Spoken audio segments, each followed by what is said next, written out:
कार्तिक मास की नौमी तिथि ज्ञान का प्रकाश, भक्ति की गूंज है। इस दिन की कथा जो सुनता सच्चे मन से, ज्ञान का दीप जलाए अंधकार को हर ले। भक्तों का संग शुद्ध हृदय से कीजिए, भगवान की लीलाओं का मनन कीजिए। कथाओं की गहराई में छिपा है ज्ञान, सच्चे प्रेम से पाएंगे हम आत्मज्ञान। हरे कृष्णा, जय श्री राधे। इसी सुविचार के साथ आप सभी का दिन शुभ और मंगलमय हो। इससे पहले की कथा सुनने के लिए आप सभी का बहुत बहुत धन्यवाद। आइए दिव्य कथा की इस यात्रा में आज हम बढ़ते हैं नौवीं कथा की ओर। इससे पहले के अध्याय में आपने जाना था कि किस प्रकार देवर्षि नारद ने राजा पृथु को कार्तिक मास में पड़ने वाली चतुर्थी व्रत के महात्म्य का वर्णन किया था। अब एक दिन देवर्षि नारद ने श्री वेद व्यास जी से पूछा कि हे व्यास जी, ब्रह्मचारी, गृहस्थ, वानप्रस्थी और सन्यासी, इन चारों आश्रमों में गृहस्थ आश्रम को ही क्यों सर्वश्रेष्ठ माना गया है? इस बारे में जानने की मेरी प्रबल इच्छा है। तब व्यास जी ने कहा, हे नारद, जैसे समस्त नदियां समुद्र में जाकर आश्रय पाती हैं और सभी जीव माता का आश्रय पाकर जीवित रहते हैं, ठीक उसी प्रकार भिक्षुक, ब्रह्मचारी, सन्यासी, विद्यार्थी, गुरु पूजक और यात्री, ये 6 जीविका रहित होने पर भी गृहस्थों का ही आश्रय पाते हैं। ध्यान से सुनो, इस संबंध में मैं तुम्हें एक पुरातन इतिहास सुनाता हूँ। ऐसा कहकर वेद व्यास जी ने कहना प्रारंभ किया कि प्राचीन काल में उत्तानपाद राजा का उत्तम नाम का एक पुत्र अत्यंत बलवान और मदिरा पीने वाला था। राजा और रानी दोनों स्नेह पूर्वक रहा करते थे। एक दिन राजा ने वेश्या का नृत्य देखते हुए मदिरा पान किया, साथ ही अपनी पत्नी से भी मदिरा पीने का आग्रह किया, परंतु रानी ने उसका कहना नहीं माना। तब राजा ने क्रोधित होकर अपने सेवकों को निर्जन वन में रानी को छोड़ आने की आज्ञा दे डाली। अनुचरों ने राजा की आज्ञा का पालन किया। इसके बाद राजा ने दूसरा विवाह नहीं किया। रानी के वियोग को सहन करते हुए राजा प्रजा का पुत्र के समान ही पालन करने लगा। एक दिन एक ब्राह्मण ने राजा उत्तानपाद के समीप आकर निवेदन किया कि हे राजन, मेरी पत्नी का किसी ने अपहरण कर लिया है। इस कारण मैं अत्यंत दुखी हूँ। आप मेरी पत्नी को तलाश करवाकर मुझे वापस दिलाने की व्यवस्था कीजिए। अब राजा ने तो अपनी पत्नी का खुद ही त्याग कर दिया था, तो राजा कहने लगा, हे महाराज, मुझे नहीं मालूम कि आपकी पत्नी को कौन, किधर और कहाँ ले गया है। इस स्थिति में उसे ढूंढकर मैं कहाँ से ला सकता हूँ? ये सुनकर वह ब्राह्मण बोला, राजन, छठा भाग कर के रूप में प्राप्त करने के कारण आप तो प्रजा के रक्षक हैं। मेरी पत्नी अपने घर में सो रही थी, वहां से उसे कोई हरकर ले गया है, इसलिए अब आपका कर्तव्य है कि आप उसे कहीं से भी ढूंढ कर लाएं। सुनकर राजा कहने लगा, हे विप्र, मैंने आपकी पत्नी को कभी नहीं देखा और ना ही मैं ये जानता हूँ कि वह कैसे रूप और रंग स्वभाव वाली है। अब आप ही बताइए कि मैं उसे कैसे खोज सकता हूँ? राजा की बात सुनकर ब्राह्मण कहने लगा, राजन, यद्यपि मेरी पत्नी कर्कश स्वभाव की, कठोर वचन बोलने वाली, काले रंग की और कुरूपा है, फिर भी मैं उसकी निंदा नहीं करता, क्योंकि वो तो मेरी पत्नी अर्थात अर्धांगिनी है। ये सुनकर राजा कहने लगा, जब तुम्हारी पत्नी ऐसी कुरूपा और क्रूर स्वभाव की है, तब तुम उसे प्राप्त करके क्या करोगे? उसके स्थान पर तो मैं तुम्हें अत्यंत सुंदर, शील स्वभाव की अन्य स्त्री दे सकता हूँ। राजा की ये बात सुनकर ब्राह्मण ने कहा, राजन, मेरी पत्नी मेरे धर्म कर्म की अर्धांगिनी है, इसलिए उसकी रक्षा करना तो मेरा परम धर्म है। जो पुरुष अपनी पत्नी की सुरक्षा नहीं करता, उसके वर्ण संकर संतान उत्पन्न होती है, उसके पितर नरकवासी होते हैं। वेश्यागामी पुरुष का कल्याण कभी नहीं हो सकता। ब्राह्मण के ऐसे वचन सुनकर राजा अपने शस्त्रास्त्र लेकर और रथ पर सवार होकर उस स्त्री को खोजने चल दिया। कुछ दूर जाकर राजा ने एक आश्रम देखा, जिसमें एक महान तपस्वी कुशा के आसन पर विराजमान थे। राजा को आश्रम में आया हुआ देखकर भी ऋषि ने उसका कोई आदर नहीं किया। ऋषि कहने लगे, मैं जानता हूँ कि तुम राजा उत्तानपाद के पुत्र हो, मगर यहाँ किस कारण आए हो? तो राजा कहने लगा, हे मुने, एक ब्राह्मण के घर से कोई उसकी स्त्री को हरकर ले गया है और मैं उसी की खोज में इधर आया हूँ, मगर ना तो आपने मुझे अर्घ दिया और ना ही किसी प्रकार का आदर सत्कार किया। इसका क्या कारण है मुनिवर? ऋषि ने कहा, हे राजन, तुम अर्घ के योग्य होते हुए भी इस समय उसके पात्र नहीं हो, क्योंकि तुमने अपनी निरपराध स्त्री का वन में त्याग किया है। अगर पत्नी का ये धर्म है कि वह तन मन से पति की सेवा करे, सदा उसकी आज्ञाकारी बनी रहे, तो वही पति का भी ये धर्म है कि वह अपनी पत्नी का यथोचित सम्मान करे, उसकी सुरक्षा करे।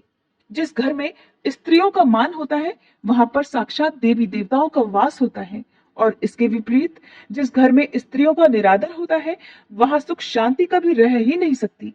इतना सुनकर राजा अत्यंत लज्जित होकर पश्चाताप करते हुए पूछने लगा, हे भगवान, आप तो भूत भविष्य और वर्तमान तीनों कालों के जानने वाले हैं, इसलिए कृपा करके बताइए कि ब्राह्मण की पत्नी को हरकर कौन, क्यों और कहां ले गया है।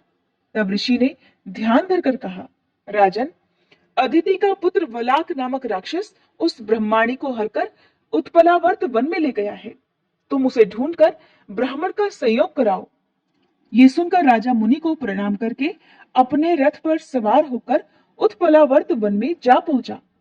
वहां जाकर राजा ने देखा कि एक स्त्री बिल्व पत्र खा रही है। ब्राह्मण ने जैसा जैसा बताया था ठीक वैसा ही रंग रूप देखकर राजा ने उस स्त्री को तुरंत पहचान लिया और सोचा कि यही हो ना हो ब्राह्मण की पत्नी है। राजा ने उस स्त्री से कहा, हे कल्याणी, तुम कौन हो और इस वन में क्यों आई हो? तब वह ब्राह्मणी बोली, मैं अतिरात्र की पुत्री और विलास पुत्र की पत्नी हूँ। मैं तो अपने घर में सो रही थी महाराज कि वलाक नामक एक राक्षस मुझे अपहरण करके यहाँ ले आया है। यहाँ लाने के बाद उसने ना तो मुझे कभी किसी प्रकार का कोई कष्ट दिया और ना ही मेरा सतीत्व नष्ट करने का प्रयास किया है। इतना होने पर भी अपने पति के वियोग के कारण मैं अत्यंत दुखी हूँ। राजा ने पूछा, हे ब्रह्माणी, तो बताओ वह राक्षस इस समय कहाँ गया हुआ है? ब्रह्माणी ने बताया कि राजन, वह इस वन के अमुक स्थान पर गया है। जब राजा ब्रह्माणी द्वारा बताए गए स्थान पर पहुंचा तो राक्षस देखते ही राजा के चरणों में गिरकर बोला, राजन, बताइए मेरे लिए क्या आज्ञा है? राजा कहने लगा, अरे निशाचर, तू ब्राह्मणी को हरकर क्यों लाया है? अगर तू इसके साथ विवाह ही करना चाहता है तो ये तो अत्यंत कुरूपा है, और अगर तेरी इसे खाने की इच्छा है तो वैसा कह। तब वह राक्षस कहने लगा, राजन, मेरे घर में अनेक रूपवती अप्सराएं हैं। उनके अलावा मैंने कभी किसी अन्य स्त्री से भोग की इच्छा नहीं की और ना ही मैं मांस भक्षण करता हूँ। मैं तो इस समय अपने पूर्व जन्म के पापों का प्रायश्चित कर रहा हूँ। इस ब्राह्मणी का पति राक्षसों को मारने का मंत्र जानता है। जब हम यज्ञ का अन्न ग्रहण करने के लिए जाते हैं तो वह हमको भगा देता है, क्योंकि यज्ञों का आचार्य वही बनता था। इसी कारण उस ब्राह्मण को दुख देने के लिए ही मैं उसकी पत्नी को हर कर ले आया हूँ। शास्त्रों के नियमानुसार स्त्री के बिना पुरुष को धार्मिक कर्म करने का अधिकार नहीं है, इसलिए अब वह यज्ञों में आचार्य नहीं बनता। राक्षस के ये वचन सुनकर अब राजा ने मन में विचार किया कि ये भी तो परोक्ष रूप से मेरी ही निंदा कर रहा है। अब राजा को समझ में आया कि उस वन में मुनि ने मुझे अर्घ क्यों नहीं दिया, मेरा आदर सम्मान क्यों नहीं किया। तब राजा को विचार मग्न देखकर वह राक्षस कहने लगा, राजन, मैं आपकी हर आज्ञा का पालन करूंगा, आप आज्ञा दीजिए। ऐसा कहकर वह राक्षस हाथ जोड़कर खड़ा हो गया। राजा ने कहा, हे निशाचर, तुम इस ब्रह्माणी को तुरंत इसके घर पहुंचा दो और उसके बाद जब भी मैं याद करूं तुम मेरे पास आ जाना। इतना सुनते ही वह राक्षस ब्रह्माणी को लेकर उसके घर छोड़ने के लिए चला गया। इसके बाद राजा विचारने लगा कि मैंने अपनी निर्दोष पत्नी को घर से निकाला है, इसलिए अब मैं कौन सा ऐसा पुण्य कर्म करूं जिससे मुझे इस पाप से मुक्ति मिल जाए। तब राजा ने पुनः उन्हीं मुनि के पास जाकर उनसे उपाय पूछा। मुनि ने कहा, हे राजन, पुरुष के लिए स्त्री धर्म, अर्थ, काम और मोक्ष सब कुछ देने वाली है। इतना ही नहीं, पत्नी के बिना इस लोक और परलोक कहीं पर भी सुख की प्राप्ति नहीं हो सकती। पत्नी चाहे कैसी ही कुरूपा, मूर्ख, रोगी, दरिद्री या खोटे स्वभाव वाली क्यों ना हो, पुरुष को सदा उसका सम्मान ही करना चाहिए। मुनि की बात सुनकर अब राजा को अपनी गलती का भारी पश्चाताप होने लगा। पश्चाताप करते हुए राजा ने कहा, हे मुनि, मैंने तो अपनी निर्दोष पतिव्रता पत्नी को त्याग दिया है, इसलिए अब मुझे क्या करना चाहिए? मुनि ने कहा, हे राजन, तुम्हारी पत्नी को अकेली वन में घूमते हुए देखकर शतापात नामक एक नाग उसे पाताल लोक में लेकर गया है। उस नाग की नंदा नाम की एक कन्या है जिसने उसको घर में छुपा कर रखा है। यह सुनकर राजा वहां से अपने घर आया तो ब्राह्मण को पत्नी सहित अपने महल में देखकर वह अत्यंत प्रसन्न हुआ। इसके बाद राजा ने जैसे ही वलाक राक्षस को याद किया वह तुरंत उपस्थित हो गया। तब राजा ने उसे पाताल लोक से अपनी पत्नी को लाने का आदेश दिया। आज्ञा मिलते ही वलाक राक्षस पाताल लोक को चला गया और वहां से राजा की पत्नी को लाकर उसे सौंप दिया। तदंतर राजा और रानी स्नेह पूर्वक रहने लगे। देवर्षि नारद ने राजा पृथु से अंत में कहा, हे राजा पृथु, यह ग्रस्त आश्रम महात्म्य हमने तुमको विस्तार पूर्वक सुनाया। अब और क्या सुनना चाहते हो सो कहो। राजा पृथु ने देवर्षि नारद से जो कुछ भी सुनने का आग्रह किया उसका वृतांत आप आगे आने वाले अध्याय में सुनेंगे। अब सुनिए श्री तुलसी चालीसा पाठ और तुलसी माता की आरती। जय जय तुलसी भगवती सत्यवती सुखदानी, नमो नमो हरिप्रेसी श्री वृंदा गुणखानी। श्री हरिशीष विरजनी देहु अमर वर अम्ब, जनहित हे वृंदावनी अब न करहु विलंब। धन्य धन्य श्री तुलसी माता, महिमा अगम सदा श्रुति गाता। हरि के प्राण हो से तुम प्यारी, हर ही हेतु कीन्हो तप भारी। जब प्रसन्न है दर्शन दीन्हो, तब कर जोरी विनय उस कीन्हो। हे भगवंत कंत मम होहु, दीन जानि जानि छाड़हु छोहु। सुनी लक्ष्मी तुलसी की बानी, दीन हो श्राप कध पर आनी। उस अयोग्य वर मांगन हारी, हो बिटप तुम जड़ तनुधारी। सुनि तुलसी ही श्रव्योत ही ठामा, करहु वास तुहु नीचन धामा। दियो वचन हरि तब तत्काला, सुनहु सुमुखि जानि होहु बिहाला। समय पाई व्योह रूपाति तोरा, पूजहि आस वचन सत मोरा। तब गोकुल मह गोप सुदामा, तासु भई तुलसी तू बामा। कृष्ण रास लीला के माही, राधे शक्यो प्रेम लखि नाही। दियो श्राप तुलसी तत्काला, नर लोक ही तुम जन्महु बाला। यो गोप वह दानव राजा, शंख चूर्ण नामक शिर ताजा। तुलसी भई तासु की नारी, परम सती गुण रूप अगारी। अस द्वै कल्प बीत जब गयहु, कल्प तृतीय जन्म तब भयहु। वृंदा नाम भयो तुलसी को, असुर जलंधर नाम पति को। कर अति द्वंद अतुल बल धामा, कीन्हा शंकर से संग्रामा। जब निज सैन्य सहित शिव हारे, मरहि न तब हर हर ही पुकारे। पतिव्रता वृंदाती नारी, को न सके पति ही संहारी। तब जलंधर ही भेष बनाई, वृंदा ढिग हरि पहुँचो जाई। शिव हित लहि करि कपट प्रसंगा, कियो सतीत्व धर्म तो ही भंगा। भयो जलंधर कर संहारा, सुनी उर शोक उपारा।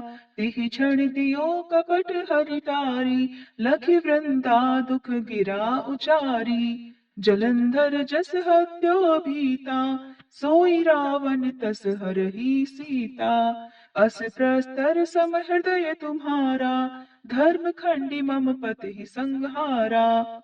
यही कारण लहि श्राप हमारा, होवे तनु पाषाण तुम्हारा। सुनि हरि तुरत ही वचन उचारे, दियो श्राप बिना विचारे। लख्यो ना निज कर दूत पति को, छलन चढ़ियो जब पार्वती को। जड़ मति तुह अस हो जड़ रूपा, जग में तुलसी बिटप अनूपा।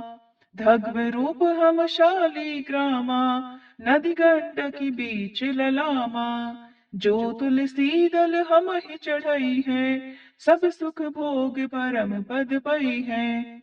बिनु तुलसी हरि जलत शरीरा, अतिशय उठत शीश उर पीरा। जो तुलसी दल हरि शिर धारत, सो सहस्त्र घट अमृत डारत।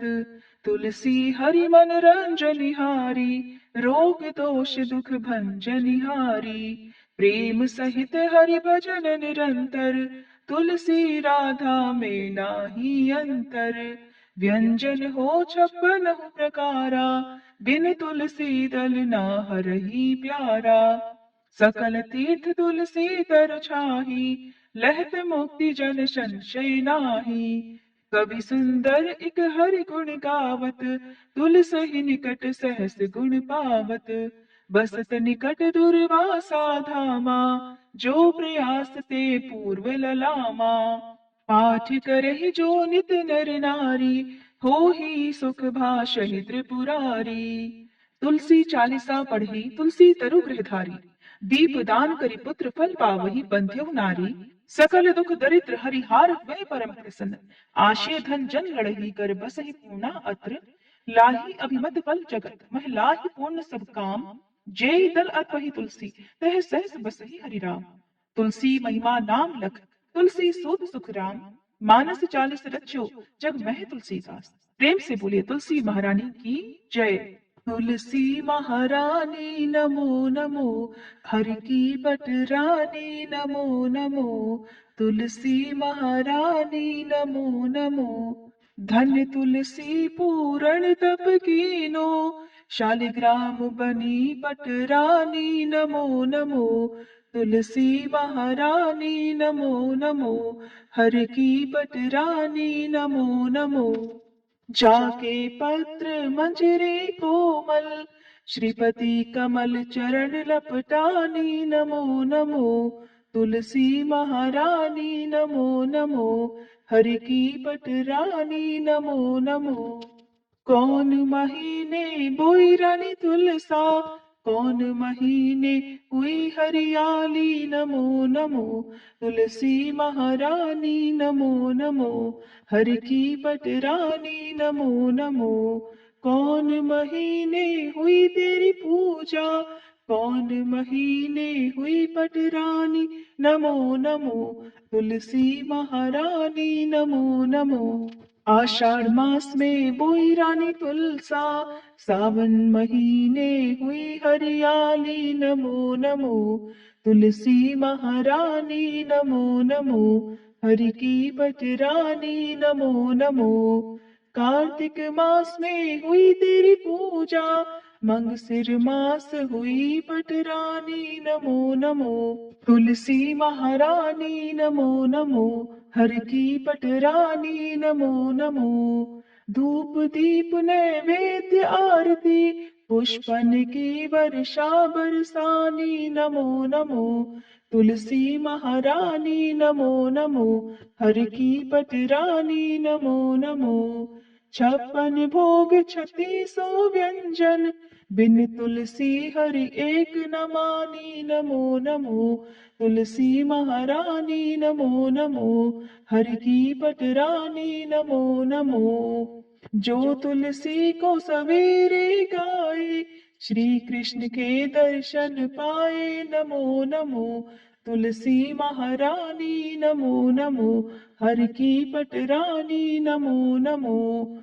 जो तुलसी को दोपहर गाए, खीर खांड का भोग लगाए नमो नमो। तुलसी महारानी नमो नमो, हर की पटरानी नमो नमो। जो तुलसी को सांझ को गाए, श्री कृष्ण की आरती उतारे नमो नमो। तुलसी महारानी नमो नमो, हर की पटरानी नमो नमो। जो तुलसी को रात को गाए, श्री कृष्ण के चरण दबाए नमो नमो। तुलसी महारानी नमो नमो, हर की पटरानी नमो नमो। सब सखी मैया तेरु यश गावे, भक्ति दान दीजे महारानी नमो नमो। तुलसी महारानी नमो नमो, हर की पटरानी नमो नमो। तुलसी महारानी नमो नमो, हर की पटरानी नमो नमो।